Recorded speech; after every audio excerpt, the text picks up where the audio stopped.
dia a todos. Sejam bem-vindos a mais este Algarve Trade, que começa precisamente agora. O vosso workshop é o primeiro. Quero agradecer a vossa presença. Quero agradecer especialmente ao Luca Missaglia, que veio de Itália para este workshop, e ao Bruno Pereira. Eles representam a Renaissance Brand. E o Italicus, como sabem, é um produto que está neste momento muito na crista da onda. Portanto, é um prazer enorme tê-los cá. Espero que desfrutem deste workshop e espero que desfrutem do todo o trade hoje e amanhã e que possam ter experiências positivas para o vosso negócio e pessoais. Muito obrigado a todos. Obrigado.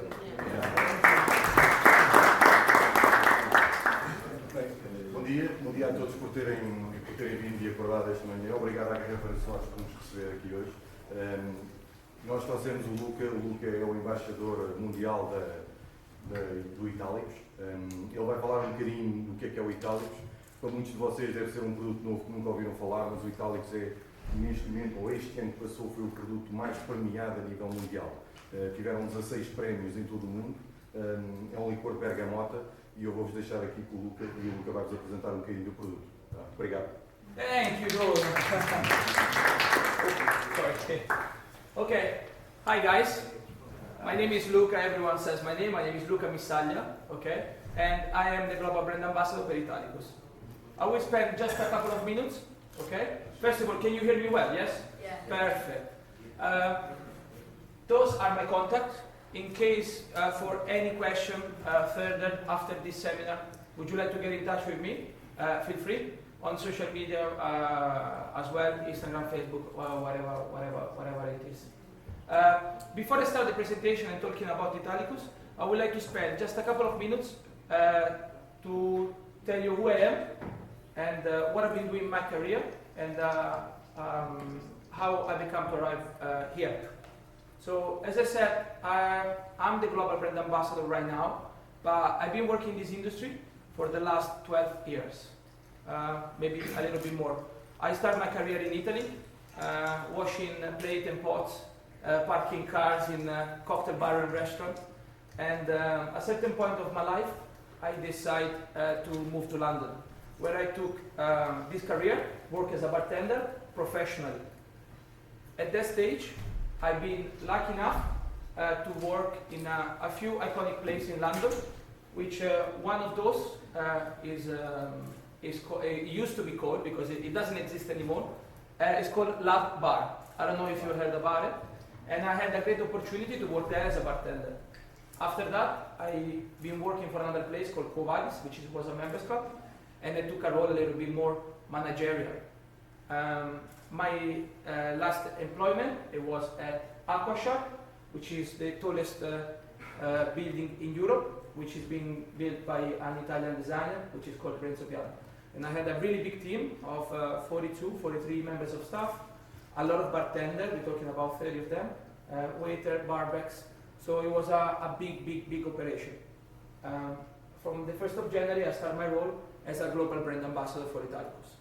One of the reasons is also because I feel really proud, and I've always been part of this project since the beginning, since the early time when it wasn't so popular to everyone. But as I said, the reason why I'm here is to talk about Italicus. Is any of you knows the meaning of Italicus, or ever thought what Italicus means? No? Well, I can tell you. Italicus means in Latin, okay, Italiano, okay, Italian. That's what they mean.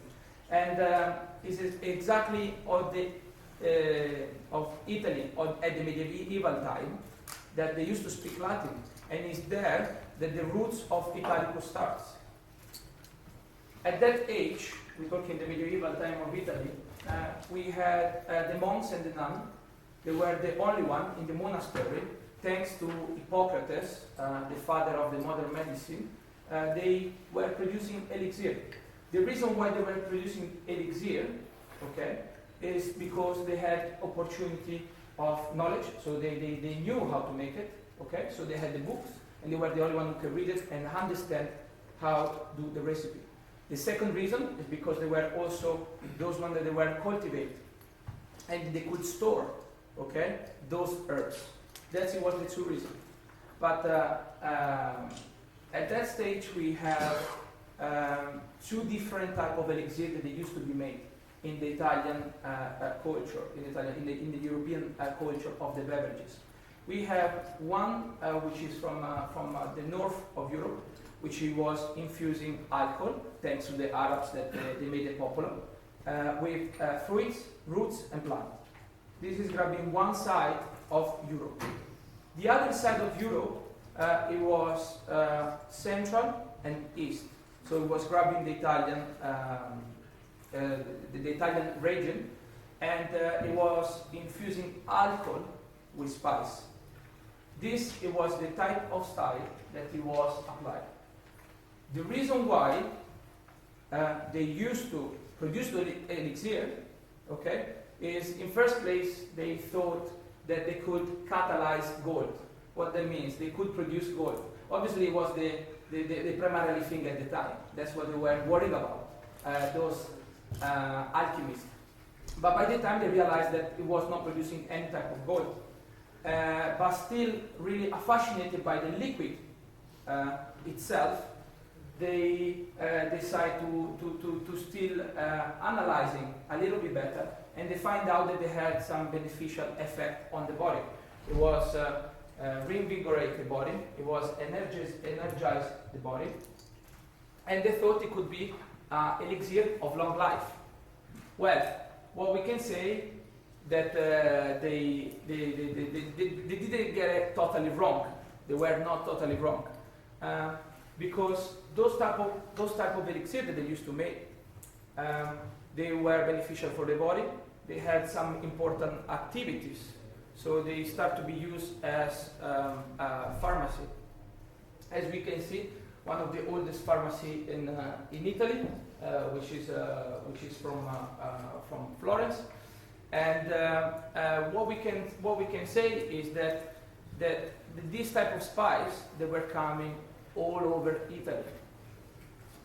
We have some botanicals that I would like to share with you. I'm sure that you are aware of.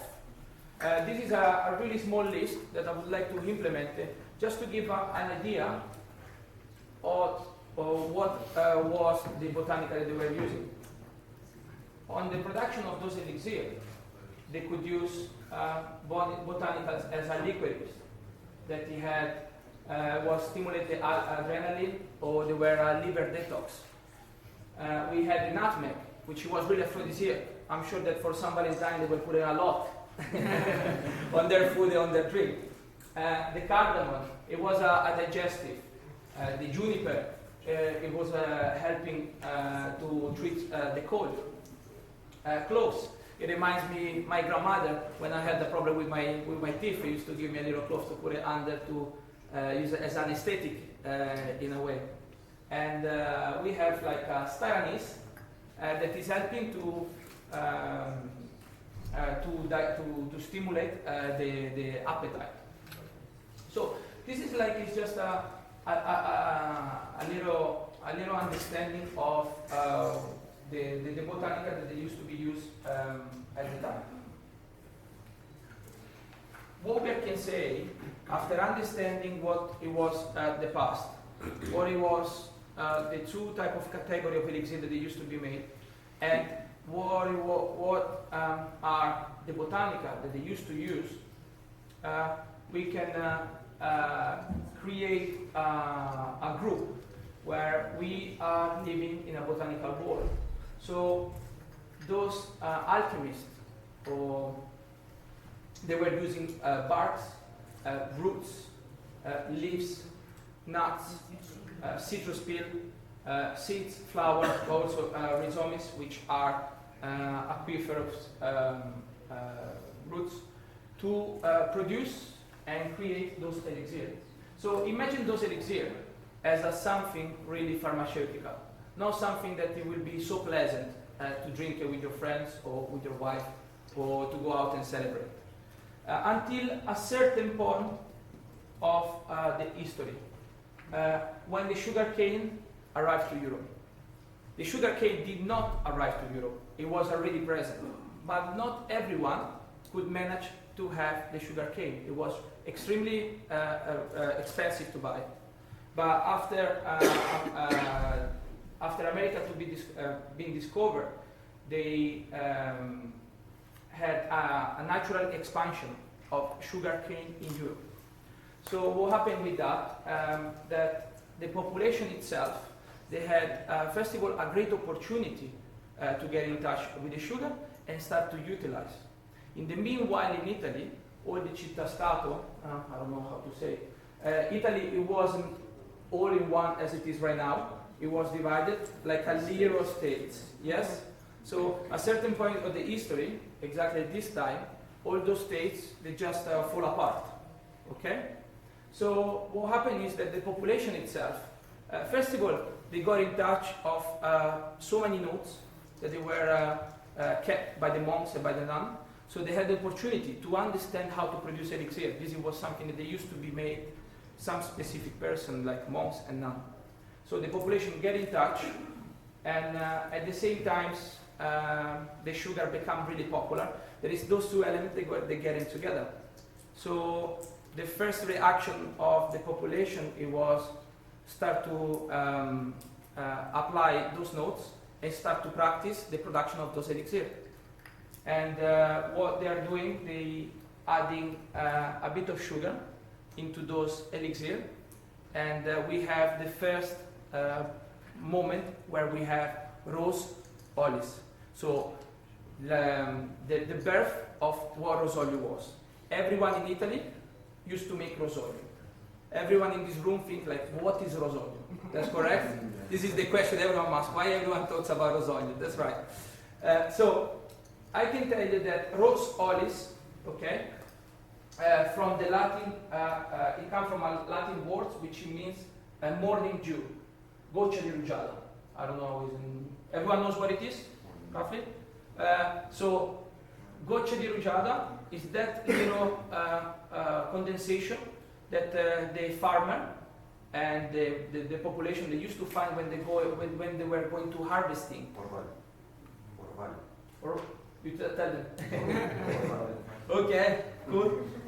So when they were going to harvesting, that's the beauty. If you don't understand anything, raise your hands. Bruno will help you. Or will help me as well. I'm joking. So, as I said, we have the Rosolio, the rose olis is born. And the reason why is because they could find the goccia di rugiada, this little of condensation on the top of the spice that they used to harvesting early in the morning. So from there, we have the first potable elixir. I think at this stage, we need to really understand, after picking and trying to understand what is the culture of elixir, we need to go through the four most important pillars there of the Italian drinking culture. So we talked slightly about Hippocrates, and we talked about the alchemists. They were those that they could produce it with the Latin monks. Now we have the population which has the recipe, start to make the first Rosolio. Okay, Rosolio is something that born in the 1200, around 1200 to 1250. And Rosolio is something really, really Italian. Okay, and it was really popular in Florence for some reason as well. The Medici family, which was the royal family at the time, they were really popular. They were those who produced their own Rosolio. It was called Rosolio a Kermesse dei Medici. But the reason why Rosolio sequentially became really popular is also because Caterina de' Medici, the daughter of Lorenzo, okay, the king of Italy, she got married with Enrico II, Henry II, which used to be the king of France. And as a goodwill for this marriage, she brought as a gift to him a bottle of Rosolio. When she brought the Rosolio, all over Italy and Europe, it started to become really popular. From Rosolio, which is the most ancient category of spirits that has ever been created, we have a natural evolution. We're talking about 100 years after the Rosolio, the method and the technique of infusion and distillation, they're growing and becoming much better. Elixir of Amaro, inspired by the Rosolio, start to grow. Elixir of Amaro has two fundamental elements that they change the history of Rosolio. The first, the volume of alcohol, it grows. When we talk about Rosolio, we're talking always about a beverage with a low percentage of alcohol. Elixir of Amaro, we jump from 20, roughly, to 40. Yeah? The herbs that they used to be used probably was similar to that they used to be used in Rosolio. But the quantity, it was much more. So the herba americante, the bitter herbs, they were those that they were giving a really impressive taste. And really strong. So the timeline from the Elixir of Amaro, it jumped to another era, which is the era of the vermouth. When we talk about vermouth, we cannot to talk about Antonio Benedetto Carpano. Antonio Benedetto Carpano, he was the creator, we can say. He was the person that, first of all, he used to live in Piemonte, okay, where he moved from Biella to Turin. Turin is where the King of Savoia was. He planned himself to make his family wine recipe popular. He was working in an apothecary shop where they used to sell those kind of things, and he made his own recipe, which was a based wine. So in this case, we don't have anymore the alcohol, okay? But it was a based wine infused with wormwood. Yeah, wormwood is whatever. Okay, Artemisian.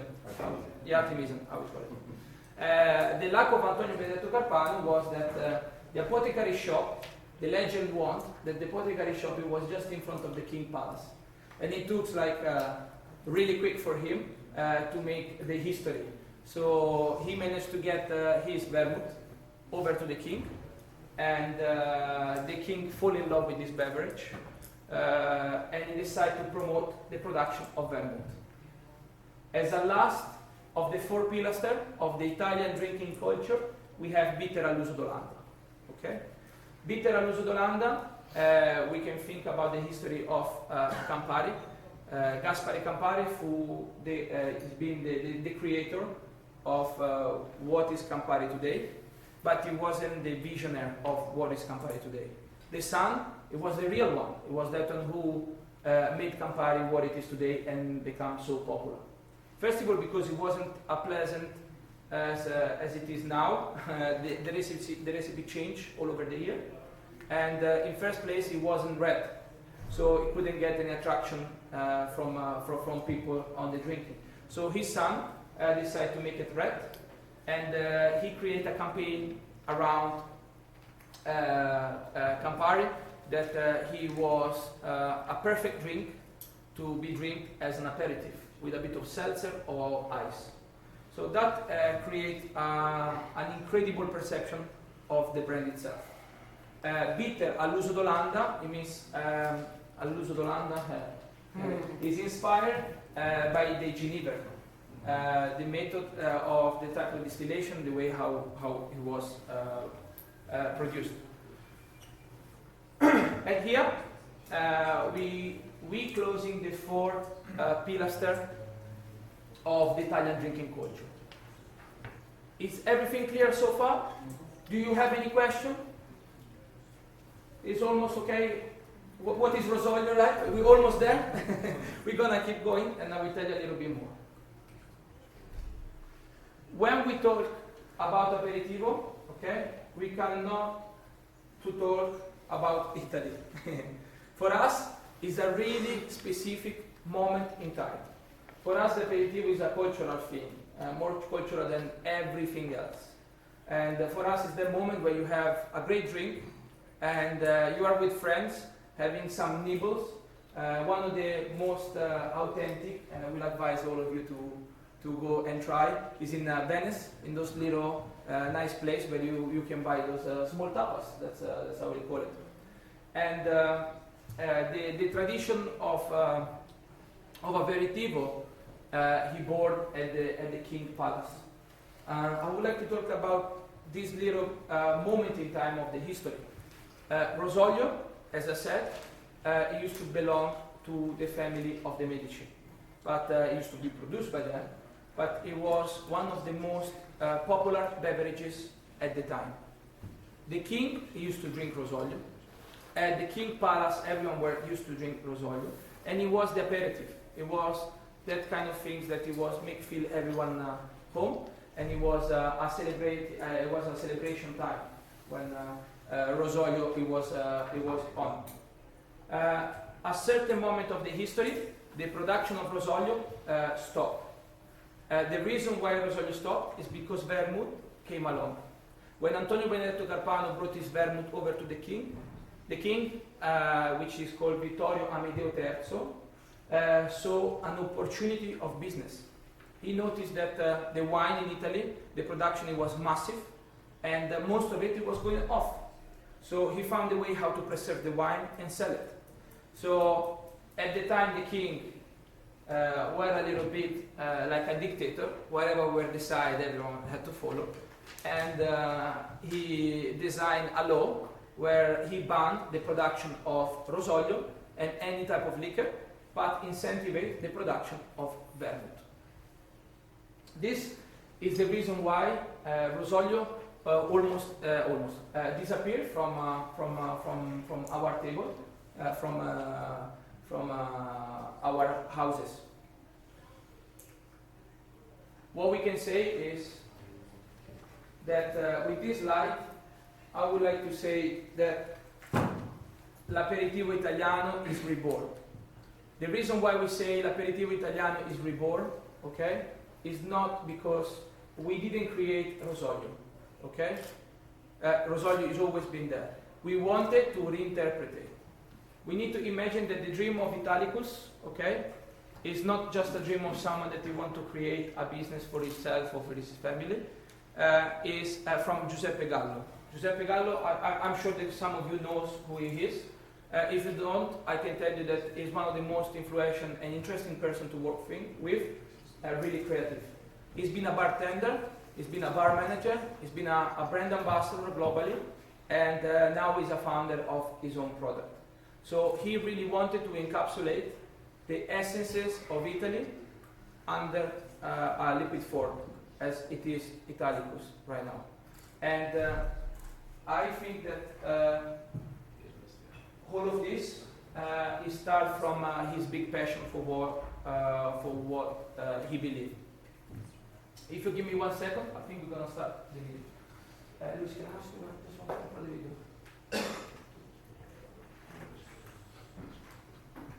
Se alguma coisa que vocês não estejam a compreender, vocês interrompam, ou eu traduzo, ou eu explico melhor. So, as I said, it's the passion of Giuseppe that he drove him to create Italicus. Okay? This is a little video. I hope the audio should be fine. Something is wrong with Luis, should be fine, right?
encapsulate everything what it was the vision of Giuseppe a couple of years back, maybe more, I would say 3 years back, about Italicus.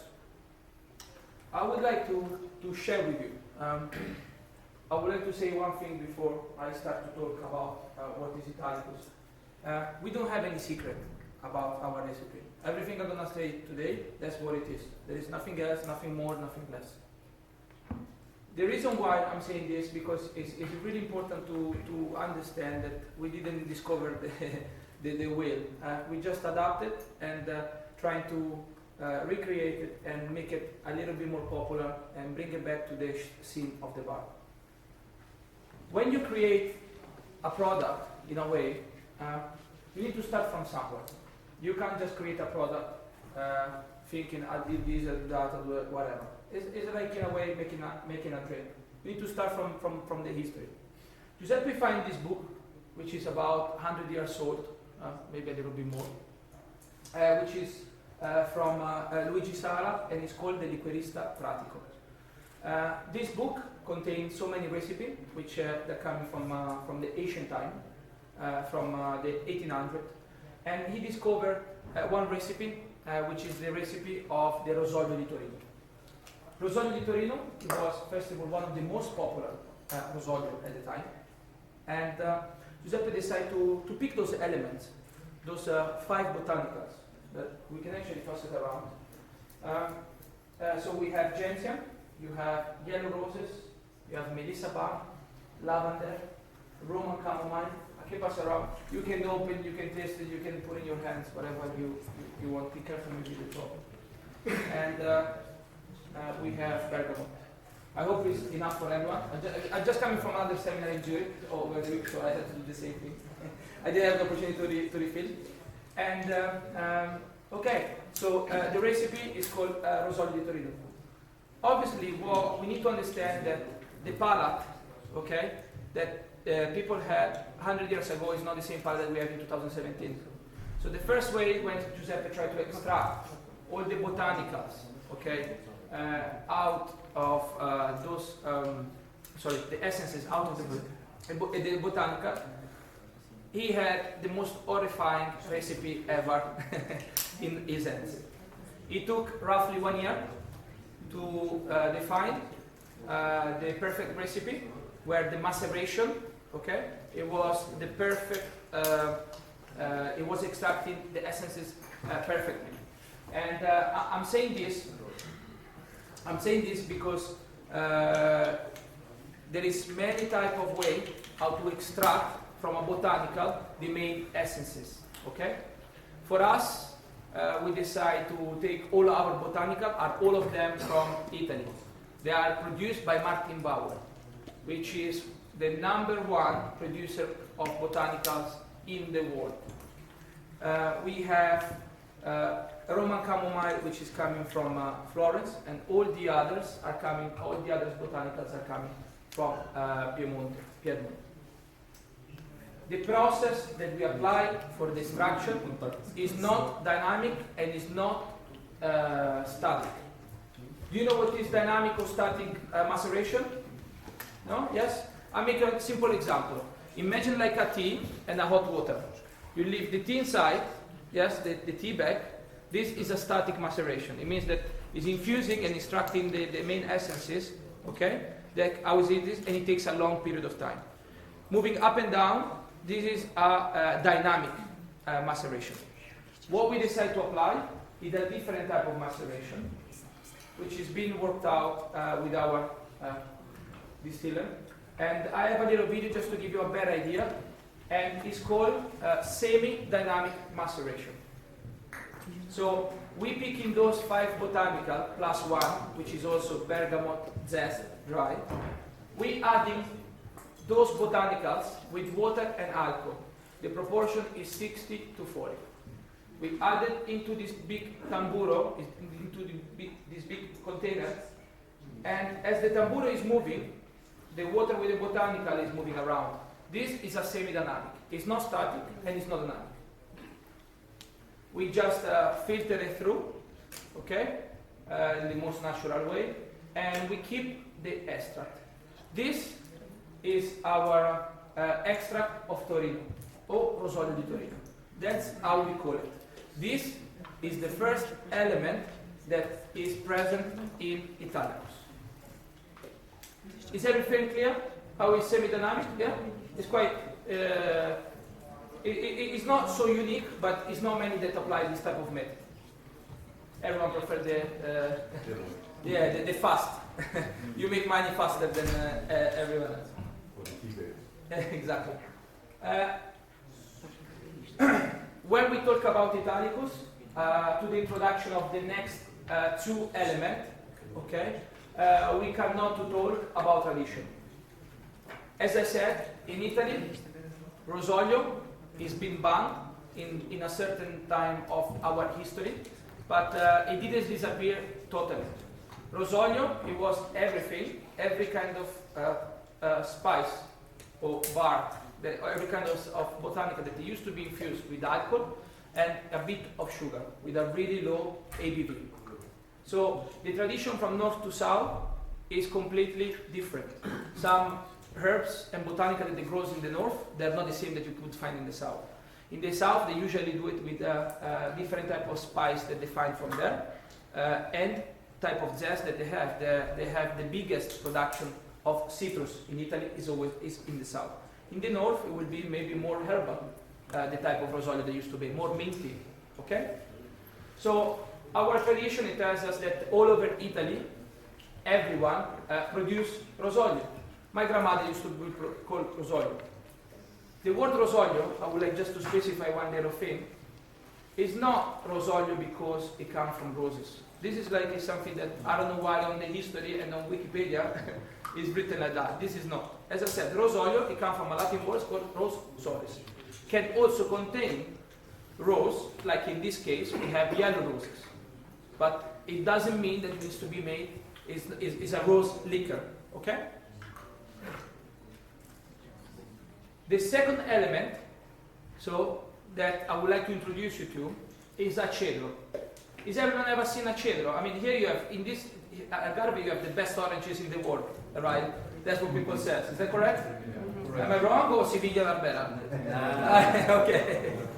So, cedro, we can describe it in between an orange and a lemon. I don't know if you know it. It's that big, okay? It's really big, it's really aromatic. The characteristic of a cedro is that it has a really thick skin and is full of oil. Okay? The reason why we decide to pick a cedro, because obviously Sicily is one of the most incredible places in Italy where you can get the best citrus. And working around that area, you could find incredible variety from oranges to lemon. But cedro, it was really unique and really rare. Giuseppe decided to pick it, and he decided to apply a process. I would like not just to make you imagine what is cedro, I would like you to pass around this little spray, which is contain the main extract of cedro. Yes, this is cedro. So, the extraction from cedro, as I said, is a citrus, has a really thick skin, and it contains a lot of oil. We are interested on the oil of inside the skin. How do we extract? We extract with a sfumatura process. It's a word that I can't translate it. Sfumatura, that's how is it called. Is a cold extraction of the oil. And how is happening? The peel of the cedro, okay, get put in a cold water, about 3 degrees. What happens is we have those little big forks, imagine like a massive container, where those little big forks pushing the zest from the bottom, from the top to the bottom. The zest are going up. What happens is that after 24 hours, constantly, they keep releasing the oil. So what happens is you have water and then you have oil. You have two separate elements, and we have an opportunity to take the oil. What you're smelling now, to stabilize the oil, we obviously add alcohol, but this is just the purpose for you to smell it. When it comes out of this process, okay, we don't add alcohol yet. We maintain the extract somewhere. The company who does this process for us is called Aromata. It's one of the best company for the extraction of natural, and I want to say natural, oil from the zest. We could go to a laboratory and ask for a bergamot extract. They will give you something which it tastes like a lemon. This is something that we decide to be careful and make it completely natural from the raw material. As a good chef does when he cooks his own food, he doesn't go and buy it already done. He goes and he does the whole process himself. This, the cedro, is the signature that it comes from the south of Italy. We need to remember that Italicus is a tree from the north until the south of Italy. The next and the main ingredients of Italicus is bergamot. Do you know bergamot, all of you? No? Yes? Have you ever seen it, roughly? Well, I can show you the skin, but what I'm going to do, I'll still pass around the bergamot as well, and I would like you to... No problem. A little bit for me as well. Perfect. Fantastic. Okay. So, the bergamot, okay, which is the main ingredient for Italicus, we apply the same process as the cedro, okay? We apply this a cold press, we can call it, or cold massaging, okay? The pill. So, we extract the oil and we keep it on the side. So, at this stage, we have cedro, bergamot, and the extract of Torino, which are the three elements that characterize Italicus. To create an incredible product, you don't need just a great product. You need an incredible company who can give you the opportunity to produce in the best way as possible. For us, we are really proud to say that we are producing Italicus in Turin. We don't own the distillery. We asking someone, a third person, a third part, to produce it for us. In this case, it's Artigiani Torinesi. The family, Vergnano family, is on the market distilling products and creating liquors for the last 100 years. For us, it's really essential, yeah, that they can maintain a consistency for us, with us. And the reason is really simple. When Giuseppe created Italicus and he thought about Italicus, he didn't think to create a product that it will be just for a few friends, bartender here and there. He created with a global imagination, visualizing his product all over the world. So we had to rely on companies that can give us an opportunity to produce Italicus, 365, 24 hours a day, and massive production. Okay? The production, for example, for this year is about 90,000 bottles for the first year and a half, which is quite a lot when we talk about a new product. It's a lot. And thanks to Torino Distillati, we had the opportunity to produce Italicus. Just to do a little recap and touch base on other two elements which go into Italicus, okay? We have the Rosolio di Torino, or extract of Torino, that's how we call it, okay? Where you have those 6 elements from Roman chamomile, lavender, bergamot, melissa ball, yellow roses, and gentian. Okay? As I said, it's taking 1 week, but I have to say that it is not really precise. It can take up to 10 days. And the reason why is because of the temperature, because of many factors. But we put 1 week just to give an idea of what it's going to be, how long it's going to be. The extract of the family, extract di cedro, which a sfumatura process is of 24 hours. Then we have estratto di Calabria, which is come from Bergamotto, where it gets applied the sfumatura process. And we have other 2 elements that make a big difference in our product, Italicus.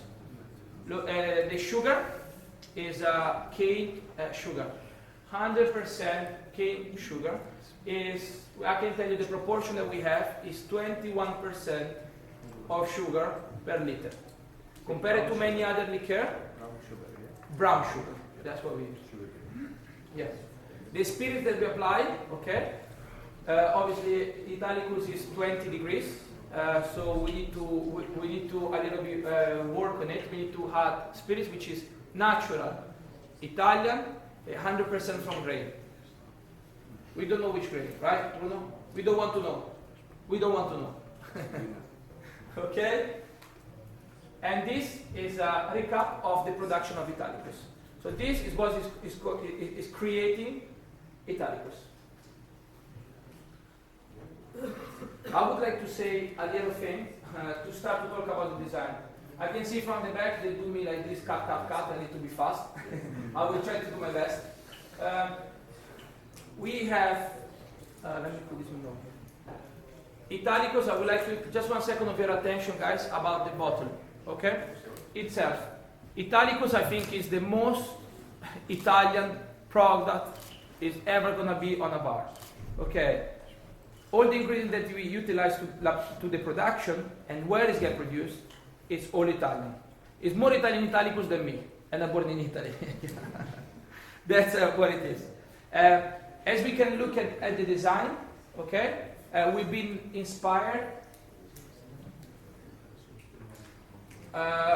Looking at the design, we've been inspired by the Renaissance Rome. If you look at the bottle itself, okay, it reminds you a little bit of Italy, right? There is some elements, okay, starting from the shape of Italicus is the Roman column. The color of Italicus is the color of our sea. And more you drink it, the more the color is becoming blue. So that's the two elements. Italicus means Italiano, as we said in the beginning. Going to the cork or the top, and we can notice this color, which is black and white. This black and white is the same color, okay, which it comes from Maria Novella, okay, cathedral in Florence.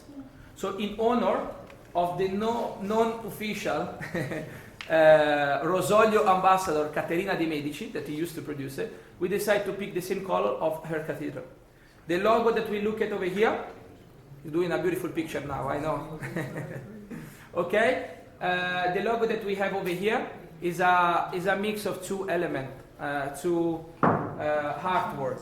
One is the Vitruvian Man from Leonardo da Vinci, and the other one is Bacchus. Okay, the Bacchus is not harvesting grapes, but is harvesting bergamot. And this little angel that you can see over here, yeah, the face of the little angel is Gloria. Okay. And the reason why it's Gloria, you will ask me, who the hell is Gloria, right? Gloria is the daughter of Giuseppe, okay?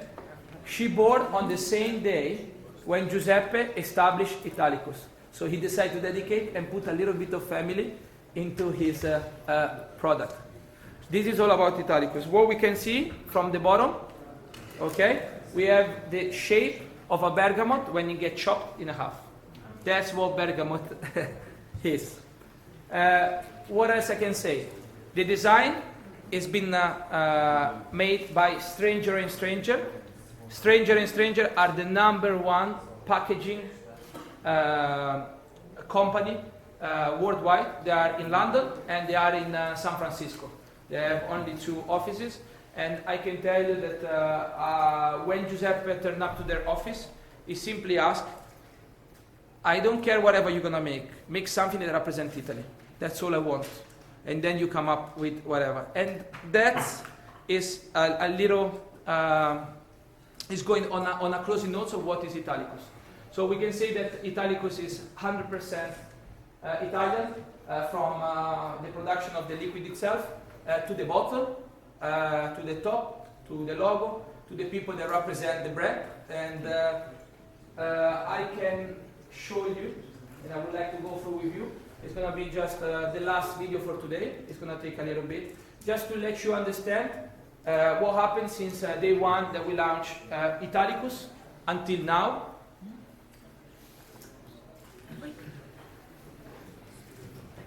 And the Spirit Award goes to Italicus.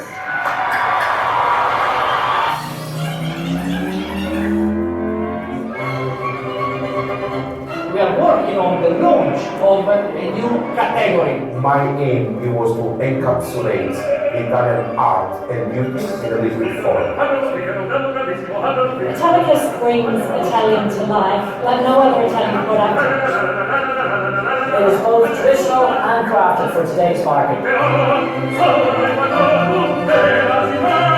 Today is the official release of Italicus Rosolio Bergamotto in the United States of America. I took one sip of the liquid and just instantly fell in love.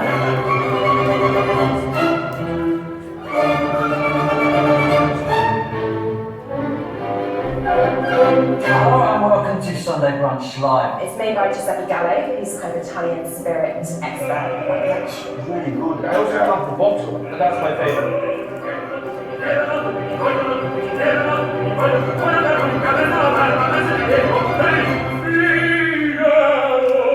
20 months ago, I left a job and a family with Martini, and I went back home and I told my father that I will invest everything I had and bring it back to Rosolio. And he said to me, "You crazy."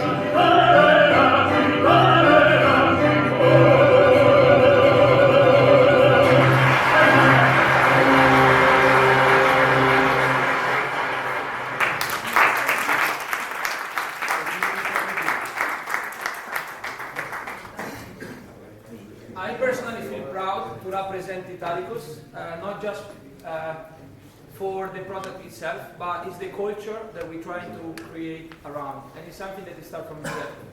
It's the only product that we ever won since day one, the best new product of Italy, the best new product of Europe at the BCB of Berlin, and the best new product in the world at Tales of the Cocktails.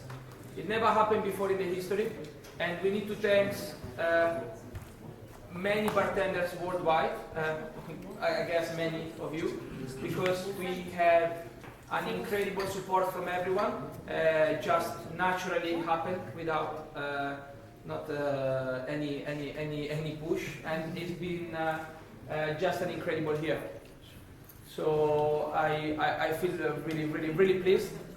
And I think it will be the good time right now to test a bit of Italicus, right? Yes?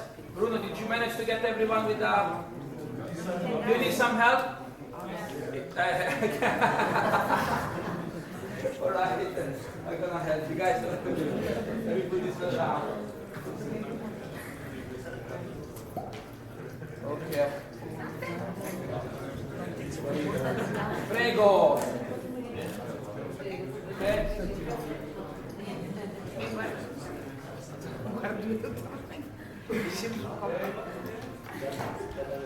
Welcome.